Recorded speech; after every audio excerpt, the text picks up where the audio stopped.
ನನ್ನೆಲ್ಲ ಆತ್ಮೀಯ voice of ಪಬ್ಲಿಕ್ಕಿನ ವೀಕ್ಷಕರಿಗೆಲ್ಲ ನಮಸ್ಕಾರಗಳು.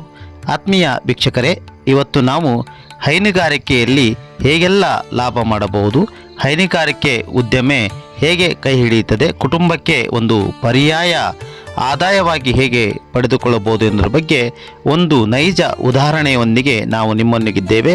ಬನ್ನಿ, ಹಾಗಾದರೆ ಇವತ್ತು ನಾವು ಹೈನುಗಾರಿಕೆಯ ಬಗ್ಗೆ ತಿಳಿಸಿಕೊಡ್ತಾ ಹೋಗುವ.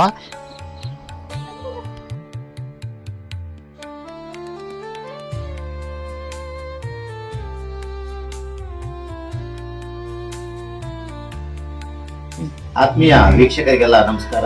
ಆತ್ಮೀಯ ವೀಕ್ಷಕರಿಗೆ ವಾಯ್ಸ್ ಆಫ್ ಪಬ್ಲಿಕ್ ಚಾನಲ್ ನಾವಿವತ್ತು ಸೊರಬ ತಾಲೂಕಿನ ತಾವರೆಕೊಪ್ಪ ಗ್ರಾಮದಲ್ಲಿದ್ದೀವಿ. ತಾವರೆಕೊಪ್ಪ ಗ್ರಾಮದಲ್ಲಿ ಹಸು ಸಾಗಿದಂತ ನಾವು ರೈತರ ಭೇಟಿ ಮಾಡ್ತೀವಿ. ನಮಸ್ಕಾರ ಸರ್. ಸರ್, ನಿಮ್ಮ ಹೆಸರು? ಮಂಜಪ್ಪ ಅಂತ. ಸರ್, ಎಷ್ಟು ವರ್ಷದಿಂದ ಹಸು ಸಾಕ್ತಾ ಇದ್ದೀರಿ ಸರ್? 5-6 ವರ್ಷ ಆಯ್ತು. 5-6 ವರ್ಷದಿಂದ ಹಸು ಸಾಕ್ತಾ ಇದ್ದೀರಿ ಅಲ್ವಾ? ಈ ಹಸುವಿಂದ ಎಷ್ಟು ಹಾಲನ್ನು ಡೈಲಿ ಇದು ಮಾಡ್ತೀರಿ? ಅದು 10, 15, 20 ಲೀಟರ್ ಹಾಲು ಹಾಕಿದ್ದೀವಿ. ಈಗ ಅದು ಗರ್ಭಕೋಶ ಕಡಿಮೆ ಆಗಿದೆ ಅಲ್ವಾ? ಈಗ ಹಸು ಇದಕ್ಕೆಲ್ಲ ಇನ್ಸೂರೆನ್ಸ್ ಮಾಡಿದ್ರಿ ನೋಡಿದ್ರೆ, ಇದನ್ನ ಇನ್ಸೂರೆನ್ಸ್ ಮಾಡಿದ್ರಿ ಅಲ್ವಾ? ಇದನ್ನ ಇಲ್ಲ, ಡೈರಿ ಇದರಿಂದ ಇನ್ಸೂರೆನ್ಸ್. ನಂದಿ ಡೈರಿ ಎಲ್ಲಿ ಡೈರಿಗೆ ಹಾಲು ಹಾಕ ಸರ್? ನಮ್ಮೂರಲ್ಲಿ. ನಿಮ್ಮೂರಲ್ಲೇ ಡೈರಿ ವ್ಯವಸ್ಥೆ ಇದೆ ಅಲ್ವಾ?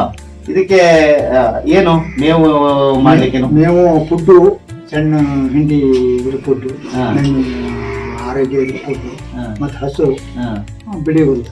ಬಿಳಿ ಹುಲ್ಲನ್ನ ಹಾಕ್ತೀವಿ ಅಲ್ವಾ?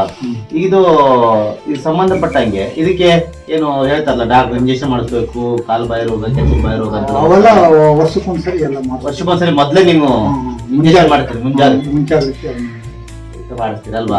ಈಗ ಇದು ಸಗಣಿ ಹುಲ್ಲು ಏನೋ ಬರೀ ಮ್ಯಾಟ್ ಹಾಕಿದ್ರೆ ಸಗಣಿ ಮಾತ್ರ ಸಿಗ್ತದೆ, ಬಿಟ್ರೆ ಹುಲ್ಲಿಂದ ಏನು ಗೊಬ್ಬರ ಬರೋದಿಲ್ಲ.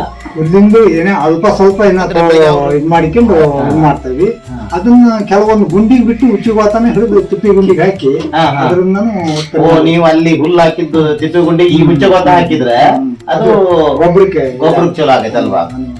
ಎಷ್ಟು ಲೋಡ್ ಗೊಬ್ಬರ ಬರ್ಬೋದು ಸರ್? 11 ಲೋಡ್ ಆಗ್ತೈತಿ. ಇಷ್ಟು 12 ಲೋಡ್ ಗೊಬ್ಬರ ಆಗ್ತದಲ್ವ ಇದರಿಂದ? ಇದು ನಿಮಗೆ ಲಾಭದಾಯಕನಾ? ಲಾಭದಾಯಕ, ಗೊಬ್ಬರದ್ದೆಲ್ಲ ಲಾಭದಾಯಕ. ಬೇರೆ ಕಡೆ ಕೊಳ್ಳಕ್ ಹೋದ್ರೆ ಸಿಕ್ಕಾಪಟ್ಟೆ ರೇಟ್. ಹೌದೌದು. ನೀವು 10,000, 11,000, 12,000. ಹೌದೌದು. ಈಗ ನಿಮ್ಗೆ ಕೃಷಿ ಜೊತೆಗೆ ಇದೊಂದು ಸೌಲಭ್ಯ ಅಲ್ವಾ? ಇದಕ್ಕೆ ಯಾರೆಲ್ಲ ಸಹಕಾರ ಕೊಡ್ತಾರ ಸರ್ ನಿಮ್ಮ ಮನೆಯಲ್ಲಿ? ಎಲ್ಲರೂ ನಮ್ಮ ಮನೆಯಲ್ಲಿ ಅವ್ರಿವ್ರು ಅಂತಾರೆ, ಎಲ್ಲರೂ ಮಾಡ್ತಾರೆ. ನಮ್ಮ ಸೊಸೆನೂ ಮಾಡ್ತಾಳೆ, ಮಕ್ಕಳು ಮಾಡ್ತಾರೆ. ಒಳ್ಳೆ ಸರ್, ಮನೇಲಿ ಇದ್ದಾಗ ಎಲ್ಲರೂ. ಈಗಾಗಲೇ ನಿಮ್ದು ಕುರಿ ಶೆಡ್ ಅನ್ನು ಕೂಡ ನೋಡ್ಕೊಂಡ್ಬಂದಿ, ಕುರಿನೂ ಕೂಡ ಉತ್ತಮವಾಗಿ ಸಾಕಿದ್ದೀರಿ, ಅದರೊಟ್ಟಿಗೆ ಹೈನುಗಾರಿಕೆ ಚೆನ್ನಾಗಿದೆ, ಮತ್ತೆ ಒಳ್ಳೆ ತೋಟ ಎಲ್ಲ ಮಾಡಿದ್ರಿ ಅಂತಂದ್ರೆ ನೀವು ಉತ್ತಮವಾದ ರೈತ ಮಾಡಿದ್ರಿ. ಇದು ಹಸು ಸಾಕದ ಲಾಭ ಅಂದ್ರೆ ಇದು ಹಸು ಅದರಲ್ಲಿ ಇನ್ಕಮ್ ಇದೆ. ಮೇಲೆ ನಮ್ಮ ಹಾಲಿಂದು ಫುಡ್ಡಿಂದು ಅದು ಅಲ್ಪ ಸ್ವಲ್ಪ ಉಳಿದ್ರು ಮನೆಗೆ ಡೆವಲಪ್ಮೆಂಟ್ ಆಗುತ್ತೆ. ಹಸು ಸಾಕೋದ್ರಿಂದ ಒಳ್ಳೇದೇ.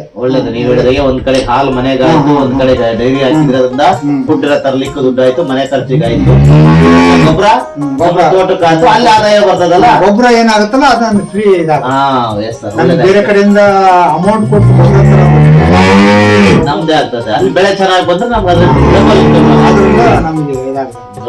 ಅದೇ ಗೊಬ್ಬರ ಕೊಳ್ಳಕ್ ಹೋದ್ರೆ ನಾವು ಲಕ್ಷ ಗಟ್ಟಲೆ ಹಾಕ್ಬೋದು. ಅದು ಗೊಬ್ಬರ ನಮಗೆ ನಮ್ದಾದ ಗೊಬ್ಬರ ಸಿಕ್ಕ ಇದು ಮಣ್ಣು ಹಾಕಿರ್ತಾರೆ, ಏನೋ ಒಟ್ಟು ಇದನ್ನ ಬಳಕೆ ಮಾಡಿರ್ತಾರೆ. ಓಕೆ ಸರ್, ನಮಸ್ಕಾರ. ನಿಮ್ಮ ಮಾಹಿತಿ ತುಂಬಾ ಖುಷಿ ಆಯ್ತು ಸರ್.